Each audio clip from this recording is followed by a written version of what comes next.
안녕하세요. 장애인 복지론 제2주차 1차 시에는 장애의 개념과 범주에 대해 살펴보겠습니다. 이번 시간 학습 목표는 1. 장애 및 장애인의 개념을 이해한다. 2. 장애 개념의 분류와 변화를 이해한다. 3. 장애의 범주를 이해한다. 입니다.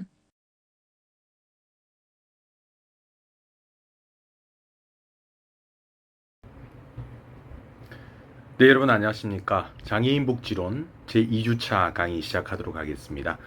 네, 이번 시간에 다룰 강의 주제는 장애의 개념과 범주에 관한 내용으로 구성되어 있습니다.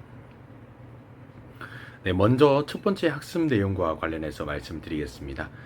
장애를 가지고 있는 사람을 지칭하는 용어로서 올바른 표현이 무엇인가 라고 하는 것을 살펴보고요.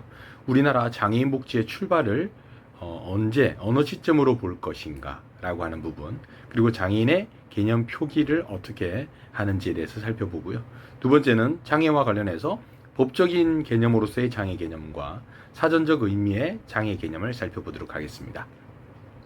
자, 이후 시간에는 세계보건기구에서 장애 개념을 좀 계층화시켜서 만들어서 제시를 했었는데요. 이 장애 개념에 대한 변화 과정을 살펴보도록 하겠습니다.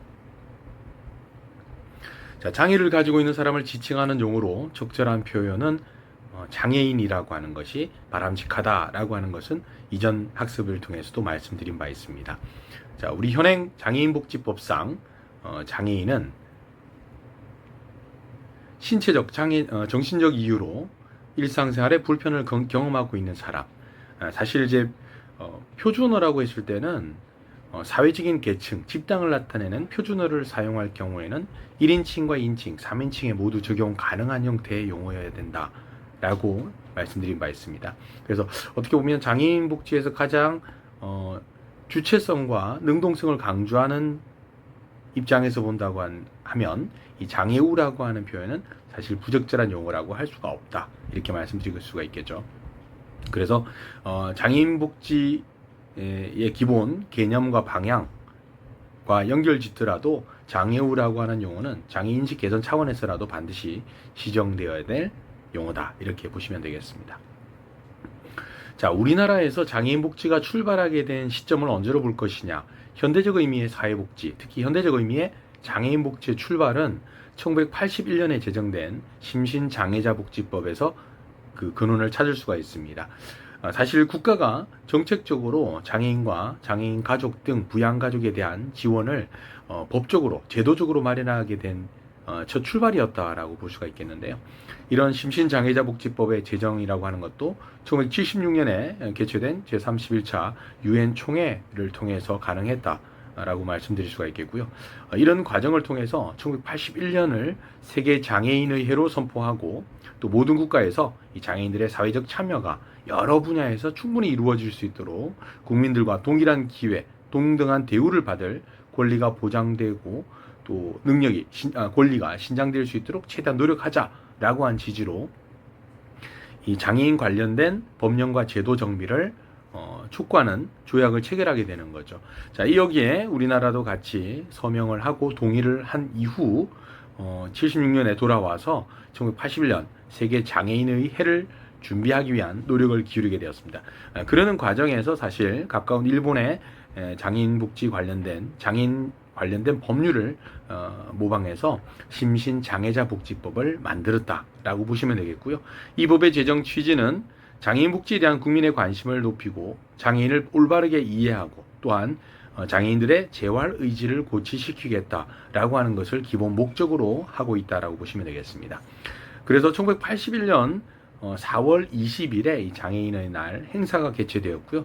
이후에 매년 4월 20일에 장애인의 날 행사가 진행되고 있다라고 보시면 되겠습니다. 자, 유엔에서 규정한 장애인의 개념 표기를 한번 보면 우리나라의 장애인복지법상 개념과 조금 유사한 면이 있지만 앞부분에서 선천적이든 후천적이든 간에라고 하는 의미가 포함되어져서 장애 발생 원인이 태어날 때부터 장애를 가지고 태어나는 사람과 태어난 이후에 사고나 질병 등으로 장애를 갖게 되는 사람, 그러니까 어떻게 보면 장애 발생 원인에 대해서 제시를 하고 있다라고 하는 것. 그리고 신체적, 정신적 결함으로 인해서 일상의 개인 혹은 사회생활에 필요한 것을 스스로 혹은 부분적으로 수행할 수 없는 사람을 장애인이라고 규정을 하고 있습니다. 자, 1981년 당시만 하더라도 장애인에 대한 개념이 사실 무분별하게 사용되고 있었고 용어의 통합이 이루어지지 않은 상태였다는 거죠. 그래서 신체의 어떤 특정한 부위를 지칭하는 용어로서 장애 개념이 존재를 해왔었고요.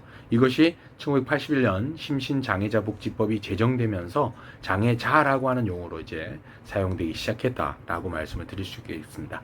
그래서 장애인이라고 하는 표기가 처음 시행됐다라고 할 수 있는 것은 심신장애자복지법이 아니라 이 법이 개정된 1989년에 개정된 심신장애자복지법이 장애인복지법으로 개정을 통하면서 장애인이라고 하는 용어가 사용되기 시작했다라고 보시면 되겠습니다. 자, 그러면 우리가 장애인 외에 장애우라고 하는 용어를 사용하는 이유는 뭘까? 사실 역사적인 전개 과정을 본다면 1987년에 장애우 군인문제연구소가 문을 열게 됩니다. 이때 장애우 군인문제연구소에서는 이 장애자라고 하는 표현 대신에 장애우라고 하는 벗우자를 써서 이 사회에서 어떻게 보면 좀 격리되어져 있고 비정상적인 인간으로 분리되었던 장애인을 보다 좀 더 비장애인의 입장에서 친근하게 인간적으로 보이도록 하기 위한 일종의 노력이라고 볼 수가 있겠죠. 어떻게 보면 장애인에 대한 인식을 좀 개선하자라고 하는 사회적 운동 차원에서 사용한 용어라고 보시면 되겠습니다.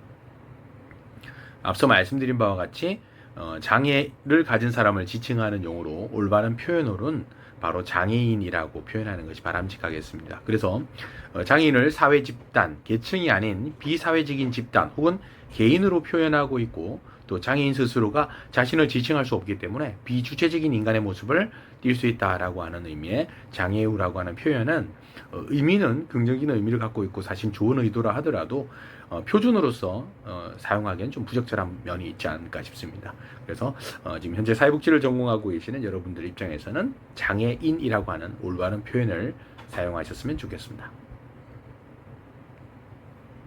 자, 장애에 대한 법적 개념을 본다면 자, 장애인 복지라고 하는 것은 장애인을 대상으로 하는 사회복지 한 분야다라고 할 수가 있겠고요. 우리나라가 장애인이라고 하는 용어를 처음 이제 사용하기 시작한 것은 장애인복지법 1989년이 처음이었다고 볼 수가 있겠고요. 이 심신장애자복지법이 장애인복지법으로 개정되는 과정에서 사실 당시 장애인이라든지 장애인 당사자 혹은 장애인 단체의 의견을 수용해서 법 개정이 이루어졌다라고 보시면 되겠습니다. 자, 유엔에서 정하고 있는 권리선언에 대한 내용과 장애인복지법에서 규정하고 있는 장애 개념은 앞서 살펴본 바가 있겠고요. 한 가지 더 살펴본다면 국제노동기구에서 정하고 있는 장애인 직업재활에 관한 권고에 보면 장애인을 어떻게 규정하고 있느냐, 신체적 또는 정신적 손상으로 인해서 안정되고 지속적인 고용에 대한 전망이 현저히 줄어든 사람을 장애인이라고 규정하고 있더라라고 이해하시면 되겠습니다. 자, 법적인 표현 이외에 사전적인 표현을 보기에 앞서서 그러면 영문 표기화된 장애인 표기는 어떻게 이루어지고 있느냐? 일반적으로 우리나라에서는 장애인이라고 그냥 표현을 하고 있지만 학술적으로나 사회적으로 본다 그러면 the disabled라고 하는 용어를 쓰죠. 이것은 사회적 책임을 강조한다라고 하는 의미일 때 the disabled라고 하는 용어를 쓰고요. 실제 연구를 하고 있는 학자들이 주로 학술적으로 좀 장애인에 대해서 중립적 표현을 선호하는 경우에 사용하는 용어가 people with disability, 장애를 가지고 있는 사람 이렇게 표현하기도 합니다. 뭐 이 외에도 뭐 다양한 용어들이 있겠지만 이런 정도의 장애 표기가 있다 하는 정도로 이해를 하시면 되겠고요. 이 장애의 사전적 의미를 본다 그러면 우리가 뭔가를 하려고 할 때 그것을 하는 것을 가로막고 있는 것. 그러니까 예를 들면 뭔가를 하고자 할 때 이를 이루어 나가는 데 있어 방해가 되는 그 무엇 이런 것들을 이제 장애라고 사전적으로 명시를 하고 있습니다. 자, 우리가 사용하고 있는 장애인 복지에서 거론되는 용어로서의 장애라고 하는 것은 어떤 인간의 어떤 특수한 상태, 즉 기능의 어떤 저하나 이상, 상실 같은 것을 의미한다라고 보시면 되겠죠. 그래서 장애인에 대한 정의는 여러 법적인 차원이나 사전적 차원이나 혹은 또 실제에 있어서 어떤 다양한 차원에서 개념 정의가 이루어질 수 있다라고 하는 점을 기억해 주시면 되겠습니다. 장애인 복지론 제2주차 학습 내용과 관련한 퀴즈입니다. 학습한 내용 가운데 다음에서 설명하고 있는 것이 무엇인지 문제를 잘 듣고 물음에 답해 주세요. 국민의 장애인에 대한 이해를 깊게 하고 장애인의 재활 의욕을 고취하기 위한 목적으로 제정된 장애인의 날은 언제일까요? 정답은 4월 20일입니다. 장애인의 날은 국민의 장애인에 대한 이해를 깊게 하고 장애인의 재활 의욕을 고취하기 위한 목적으로 제정된 기념일입니다. 1972년부터 민간단체에서 개최해오던 4월 20일 재활의 날을 심신장애자복지법이 제정된 1981년부터 나라에서 장애인의 날로 정하고 기념행사를 해왔습니다. 4월 20일을 장애인의 날로 정한 것은 4월이 1년 중 모든 만물이 소생하는 계절이어서 장애인의 재활의지를 부각시킬 수 있다는 데 의미를 둔 것이며 20일은 다수의 기념일과 중복을 피하기 위해서입니다.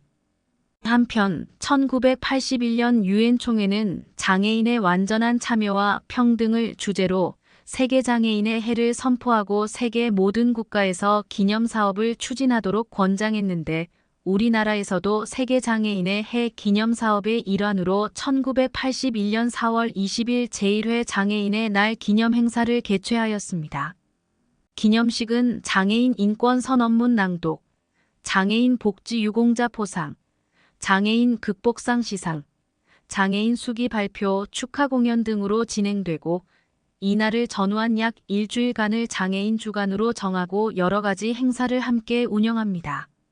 장애인과 관련된 기념 행사는 1972년부터 한국신체장애자 재활협회 현재 한국장애인재활협회에서 4월 20일을 재활의 날로 정하여 민간 행사를 추진해 오다가 세계장애인의 날을 기념하여 1981년부터 정부 행사로 장애인의 날 기념 행사를 개최하게 되었습니다. 그러나 당시 정부의 법정기념일 축소 방침에 따라 법정기념일로 지정받지 못하다가 1989년 12월 개정된 장애인복지법에 의거 1991년부터 4월 20일이 장애인의 날 법정 기념일로 공식 지정되어 오늘에 이르고 있습니다.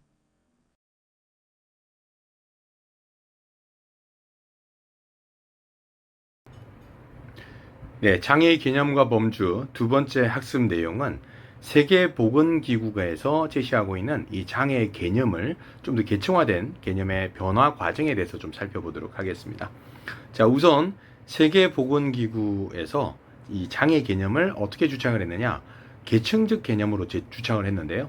이것을 ICD-10, 다시 말씀드리면 국제장애분류라고 하는 건데요.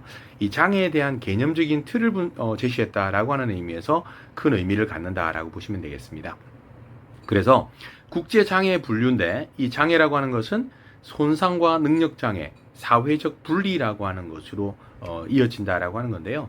이 손상이라고 하는 임페어먼트나 능력장애라고 하는 디서빌리티, 사회적 분리, 사회적 장애라고 하는 핸디캡, 이 세 가지를 통칭해서 장애라고 명시를 하고 있다라고 보시면 되겠습니다. 그래서 이 세 가지는 시간적으로 연속선상에 있다라고 하는 거죠.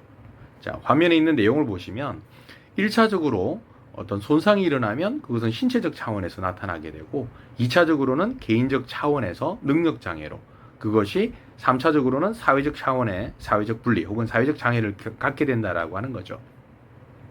가령 손으로 물건을 조립하는 근로자가 산업 현장에서 일을 하다가 옷김 사고로 인해서 손이 절단되었다라고 하는 것을 가정해 본다 그러면 1차적으로는 손이 절단되어지는 손상이, 신체적 차원의 손상이 일어나게 되고요. 이것이 물건을 집을 수 있는 2차적으로 개인적 차원의 능력 장애를 갖게 되고, 자, 그러다 보니까 3차적으로는 그 일을, 직무를 수행할 수 없게 되는 사회적 분리 혹은 사회적 장애를 갖게 된다라고 하는 겁니다. 그래서 이 세계보건기구에서 제시한 ICD-10라고 하는 개념 분류 체계에 따르면 무엇보다 중요한 것이 손상이 일어나면 능력장애로, 능력장애가 일어나면 사회적 분리로 이어진다라고 하는 어떻게 보면 결정론적인 관점에서 얘기를 하고 있는데요. 자, 이런 장애 세 가지 차원에 대해서 그러면 장애인 복지를 어떤 식으로 정책적으로 가져가야 될 것인가 라고 할 때 가장 우선하는 정책으로 바로 예방정책이라고 하는 것을 제안할 수가 있다라고 하는 거죠. 그리고 어떻게 보면 정책적 대안으로서 예방과 재활, 기회의 균등화를 제시할 수 있다라고 하는 거죠. 다시 말씀드리면 손상이 일어나면 능력장애가 사회적 분리로 이어진다라고 봤기 때문에 손상이 일어나지 않도록 하는 노력이 가장 우선해야 된다라고 하는 거죠. 그래서 정책적 대안으로 장애 발생을 최소화하기 위한 예방적 조치를 최우선으로 하자라고 하는 겁니다. 자, 그래서 이렇게 예방적인 조치를 위한 노력들을 충분히 기울였음에도 불구하고 손상이 일어났다면 이 손상으로 인해서 능력장애로 이어지지 않도록 다양한 재활의 기회가 제공되어져야 된다라고 하는 거죠. 그래서 뭐 의료 재활이라든지 이런 것들을 통해서 충분히 손상이 일어나기 이전의 기능 상태로 회복될 수 있도록 하기 위한 지원 노력들이 이루어져야 되고, 자, 이런 재활이라고 하는 과정을 충분히 기울였음에도 불구하고 능력장애로 이어졌다라고 한다면 이 능력장애로 인해서 사회적 분리나 사회적 장애를 갖지 않도록 하기 위해서 장애인 당사자들에게도 충분한 기회가 제공되어져야 된다라는 거죠. 자, 이런 측면에서 이 장애 세 가지 차원에 대한 행동 지침으로서 예방과 재활, 기회의 균등화를 정책적 제안으로 제시하고 있다라고 하는 점에서 이 국제장애 분류 체계에 대한 개념적인 틀이 나름의 의미를 갖고 있다라고 보시면 되겠습니다.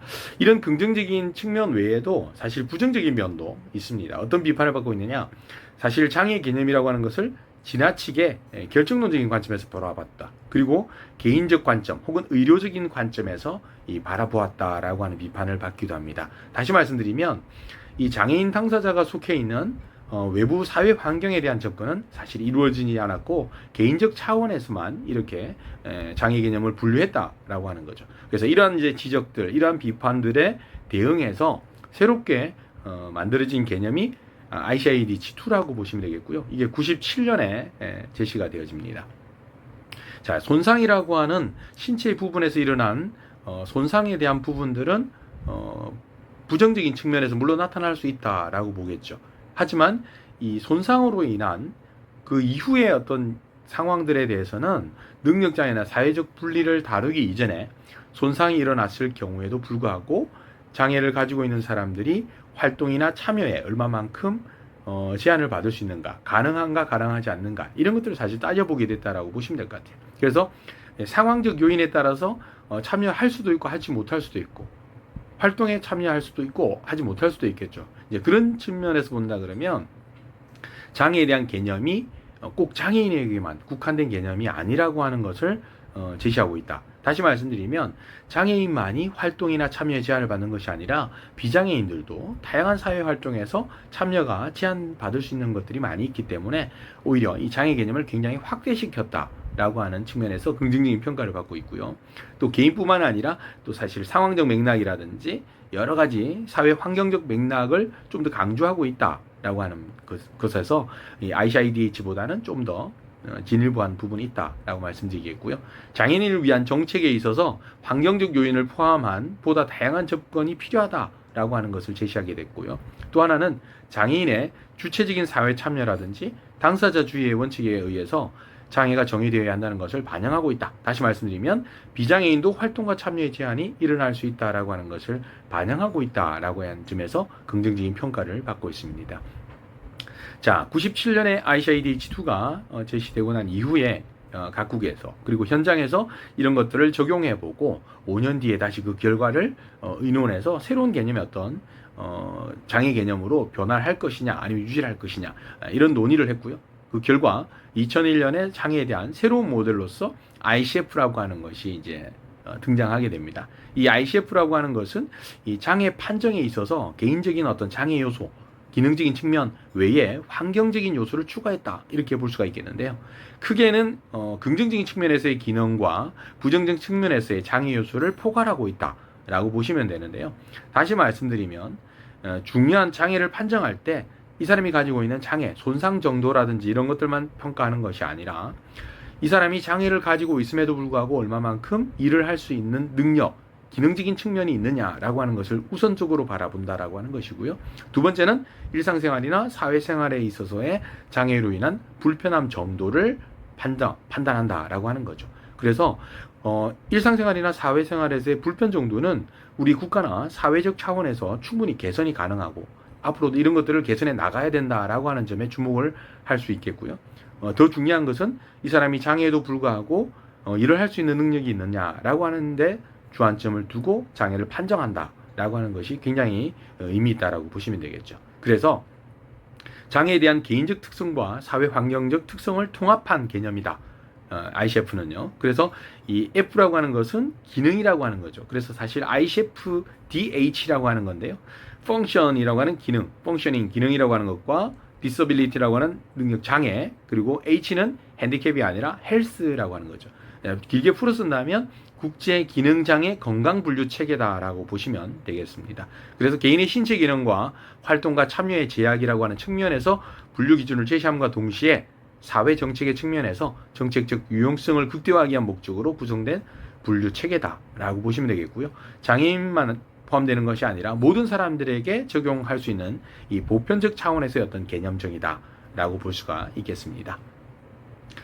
자, 장애인에 대한 인식의 변화 과정이라고 할 수가 있겠는데요.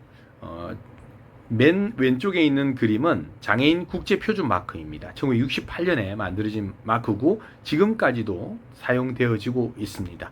자, 가운데 있는 장애인 마크는 지난 2002년에 우리나라에서 만든 표준 장애인 마크가 되겠고요. 맨 우측에 있는 장애인 마크는 2014년 사라 핸드랜 등에 의해서 만들어진 뉴욕시 장애인 마크라고 할 수가 있겠습니다. 장애인에 대해서 우리가 어떤 관점으로 바라보아야 할지를 잘 보여주는 이 마크의 변화 모습이다라고 볼 수가 있겠죠. 자, 장애인도 우리와 다르지 않다, 우리와 같은 인간이다라고 하는 관점에서 존엄성을 존중받을 수 있는 사람이다라고 하는 것을 기억해 주시면 좋겠습니다.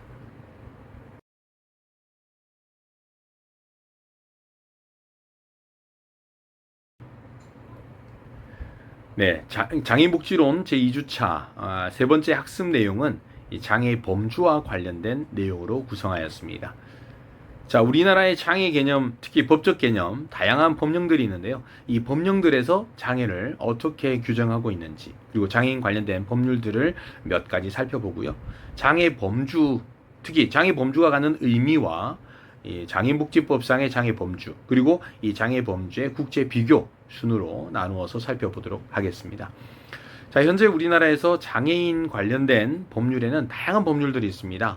장애인복지법이라든지 장애인고육촉진 및 직업재활법, 장애인 등에 대한 특수교육법, 그리고 장애인 차별금지 및 권리구제 등에 관한 법률, 국민연금법, 산업재해보상보험법, 근로기준법 등 다양한 법령들이 있는데요.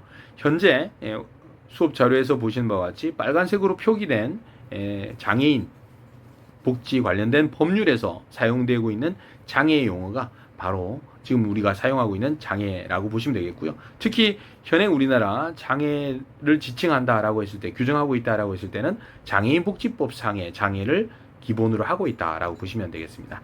제가 왜 이렇게 말씀드리냐면 방금 말씀드렸던 장애인 관련된 법률 중에서 장애라고 표현을 하지만 국민연금이나 산업재해보상보험법, 근로기준법 등 다양한 법에서는 장애라고 하는 표현을 장애, 배질, 상해, 후유장애 등과 같은 다양한 표현으로 사용하고 있다라고 하는 점에서 말씀을 드렸고요. 우리나라의 장애 개념은 장애인복지법상의 장애 개념을 따르고 있다라고 말씀드렸고요. 현재는 15종류의 장애 개념, 유형을 갖고 있지만 실제 처음 국가가 장애인의 문제나 장애인 가족의 문제를 정책적, 제도적으로 접근하기 시작한 1981년 심신장애자복지법상에서는 15종류가 아니라 5종류의 장애가 범주에 포함되어 있었다라고 말씀드릴 수 있습니다. 그 당시만 하더라도 지체장애나 시각장애, 청각장애, 언어장애, 정신지체라고 하는 5개의 종류에 해당되는, 범주에 해당되는 장애만 장애인으로 인정을 받았고 지원을 해왔고요. 이것이 89년에 장애인복지법으로 법명, 제명이 바뀌고 또 99년에 이 장애인복지법이 개정되면서 5개의 범주가 포함이 되어졌고 또 2003년에 법 개정이 되면서 5개가 추가되면서 현재의 15종류의 장애 유형을 갖게 되었다라고 보시면 되겠습니다. 자, 장애 범주가 갖는 의미는 어떤 의미일까? 자, 사실 장애 범주라고 하는 것은 그 시대적 상황에 따라서 변하고 있다라고 하는 거죠. 우리가 81년과 89년, 99년, 2003년 이런 법 개정을 통해서 사실은 조금씩 변화되어져 왔다라고 하는 거죠. 80년대, 90년대, 2000년대 이렇게 시대가 바뀌면서 장애 유형이 좀 더 추가되는, 범주가 확대되어지는 것을 볼 수가 있겠고요. 또 나라마다 비교를 해보시면 나라마다 범주에 포함시키고 있는 장애 유형들이 조금씩 차이를 보이고 있다는 것을 아마 알 수 있을 겁니다. 그래서 그 사회의 정치적, 경제적, 사회적, 문화적 환경을 기반으로 해서 이 법적으로 장애 범주는 결정이 되어진다라고 하는 것이고요. 특히 사회적 환경과 시대적 상황에 따라서 이 장애의 범주는 다르게 규정되고 있다라고 보시면 되겠습니다. 자, 그러면 1981년 심신장애자복지법이 제정될 당시의 법적인 장애 범주는 5종류였는데 2003년에는 총 15종류로 확대가 되어졌습니다. 이런 법적인 장애 범주의 확대라고 하는 것은 결국 서비스 수급자의 범위가 좀 더 확대되어지는 것을 의미하고, 이런 서비스 수급자의 확대라고 하는 것은 결국 정부의 재정에 대한 부분들의 확대로 이어진다라고 하는 것이 자연적인 어떤 구조다라고 보시면 되겠는데요. 이런 인구 규모나 서비스, 복지 재정 등과 직접적인 관련이 있다라고 하는 것이고, 그렇기 때문에 장애인 복지에 있어서 이 장애 범주라고 하는 것은 굉장히 중요한 부분을 띠고 있고, 사실 각계 장애인 단체 혹시 어떻게 보면 회복이 가능하지 않은 희귀 난치성 질환을 갖고 있는 사람들의 경우에는 당신들도 사실은 장애 범주에 포함을 시켜서 지원을 받고자 하는 욕구들이 굉장히 많을 수 있죠. 자, 이런 장애 범주에 포함이 되기 위해서 다양한 노력들을 기울이고 있지만, 사실 이러한 것들이 개개인의 어떤 단체들의 어떤 입장이 아니라 이 사회적 구성원들과의 합의 과정을 통해서, 논의 과정을 통해서 이 확대해 나가는 것은 바람직한 절차, 방법이다라고 보시면 되겠고요. 우리나라의 장애 종류를 한번 구체적으로 살펴보면 현재 장애인복지법상에서는 총 15종류로 구분하고 있습니다. 크게는 신체적 장애와 정신적 장애로 분류하고 있고, 신체적 장애는 다시 외부 신체 기능의 장애와 내부 기관의 장애로 분류하고 있습니다. 자, 외부 신체 기능의 장애에는 겉으로 드러나 있는 장애 유형이라고 할 수가 있겠는데요. 지체 장애와 뇌병변 장애, 시각 장애, 청각 장애, 언어 장애, 안면 장애가 여기에 해당되겠고요. 내부 기관의 장애에는 신장 장애와 심장 장애, 간, 호흡기, 장루요루, 뇌전증이라고 하는 장애가 있습니다. 그리고 정신적 장애에는 크게는 정신장애와 발달장애로 구분하고, 이 발달장애에는 다시 지적 장애와 자폐성 장애로 분류를 하고 있다라고 보시면 되겠습니다. 자, 여러분들이 이제 화면에 보이시는 바와 같이 금정색 표기와 파란색, 빨간색 표기로 장애 소분류를 구분하고 있는데요. 그것은 장애 범주가 시대에 따라서, 시기에 따라서 범주에 포함되어졌느냐 그렇지 않느냐를 구분짓기 위해서입니다. 그래서 검정색으로 표기된 지체장애와 시각장애, 청각장애, 언어장애, 지적장애라고 하는 표현은 1981년 심신장애자복지법이 제정될 당시에 장애 범주에 포함되어졌던 것들이고요. 파란색으로 표기된 뇌병변 장애나 신장, 심장장애와 정신장애, 당시에는 이제 발달장애죠. 지금은 자폐성 장애지만 이 5가지는 1999년 장애복지법 개정을 통해서 추가로 된 장애 범주에 포함된 장애 유형들이고요. 자, 빨간색으로 표현된 안면장애나 호흡기 장애, 간장애, 장루요루 장애, 뇌전증이라고 하는 것은 2003년에 법 개정을 통해서 추가된 장애 범주 유형이라고 보시면 되겠습니다. 자, 각각의 장애와 관련된 이 세 분류들이 굉장히 많습니다. 다시 우리가 장애 유형과 특성을 다루는 주차의 학습 내용에서도 보다 자세하게 설명드리겠지만, 지체 장애라고 해서 단순히 그냥 신체적인 어떤 불편함을 갖고 있는 사람만 의미하는 것이 아니라 절단에 의하거나 관절 장애거나 지체 기능의 장애거나 변형 등의 장애가 있는 경우에 지체 장애로 분류하고 있다라고 하는 점과, 뇌병변 장애 같은 경우는 중추신경계 손상으로 인해서 복합적인 장애를 갖게 되는 경우입니다. 뇌성마비라든지 뇌졸중이라든지 외상성 뇌손상과 같은 원인에 의해서 장애를 갖게 되는 경우가 뇌병변 장애에 해당되고요. 시각장애라고 하는 것도 단순히 앞을 보지 못하는 시력 장애만 해당되는 것이 아니라 시야 결손 장애도 포함하고 있고, 청각장애 역시 청력 장애만 의미하는 것이 아니라 평형 기능의 장애를 가지고 있는 경우도 청각 장애에 포함되고 있다라고 보시면 되겠습니다. 자, 언어 장애는 조음 장애, 음성 장애, 유창성 장애, 그리고 안면 장애는 안면부의 추상, 함몰, 비유 등과 같은 변형 등으로 인한 장애, 이런 것들을 총체적으로 통칭해서 안면 장애라고 한다. 그러면 되겠고요. 자, 내부 기관의 장애 같은 경우는 신장이나 심장, 간, 호흡기, 장루요루와 같은 장기, 특히 신체 내부 기관들의 주된 기능들이 사실 수술과 같은 여러 가지 의료적인 재활 조치를 충분히 취했음에도 불구하고 일상생활이나 사회생활을 영위하는 데 상당히 불편함을 갖게 되는 경우에 장애로 진단을 하게 되어 있습니다. 자, 그런 경우는 추후에 세부적인 내용을 통해서 한번 더 설명을 드리도록 하고요. 뇌전증 같은 경우는 과거에 뇌전증이 아니라 간질이라고 하는 표현을 사용했었는데요. 이런 간질이라든지 정신장애 중에서 정신분열병과 같은 내용들은 사회적 낙인 효과를 불러일으킨다라고 해서 이런 질병이나 이런 장애 유형들의 용어들을 좀 더 순화시켜서 표현을 하고 있다라고 보시면 되겠습니다. 그래서 간질이라고 하지 않고 요즘에는 뇌전증이라고 표현을 하고 있고요. 정신분열병이라고 하지 않고 조현병이다라고 표현을 하고 있습니다. 자, 세부적인 내용들은 추후에 다시 수업을 통해서 설명을 드리도록 하겠습니다. 자, 그러면 장애 범주의 국제 비교를 볼 텐데요. 현재 우리나라의 경우 지난 2023년 말 기준으로 전체 인구의 약 265만 명 정도, 전체 인구의 약 5.1%에 해당되는 사람들이 장애인으로 등록되어져 있고요. 이는 6가구 중 1가구꼴로 장애인이 있다라는 것으로 볼 수가 있겠습니다. 그만큼 장애 인구가 계속적으로 늘어나고 있는 추세고요. 우리나라는 15종류지만 일본은 11종, 미국은 20종, 스웨덴은 18종, 호주도 16종, 독일도 18종, 이런 형태로 해서 종류가 조금 다양하다라고 보시면 되겠고요. 장애인 범주에 포함되는 장애 유형도 국가별로 비교해보면 조금씩 차이가 있다라고 보시면 되겠습니다. 자, 미국 같은 경우는 알코올 중독이라든지 암이나 에이즈와 같은 경우도 장애 범주에 포함을 시키고 있고요. 스웨덴 같은 경우는 의사소통이 어려운 외국 이민자와 같은 경우에는 사회적 장애로 분류하고 있습니다. 그래서 장애인의 비율, 기준 연도에 따라서 좀 차이가 있죠. 사실 장애가 한번 등록이 되어지면 장애 인구는 계속적으로 늘어난다라고 할 수 있는 고정관념을 가질 수 있겠는데요. 스웨덴에서는 이런 사회적 장애인들을 범주에 포함시키고 있기 때문에 지속적으로 증가하는 추세가 아니라 때로는 감소할 수 있다라고 하는 것들도 보여주고 있는 대표적인 예라고 보시면 되겠습니다. 자, 호주의 경우는 알코올 중독이나 약물 중독, 당뇨까지를 포함하고 있다라고 보시면 되겠고요. 독일의 경우는 소화기나 비뇨기, 신경 관련된 부분에 있어서도 장애 범주에 포함을 시키고 있다라고 보시면 되겠습니다.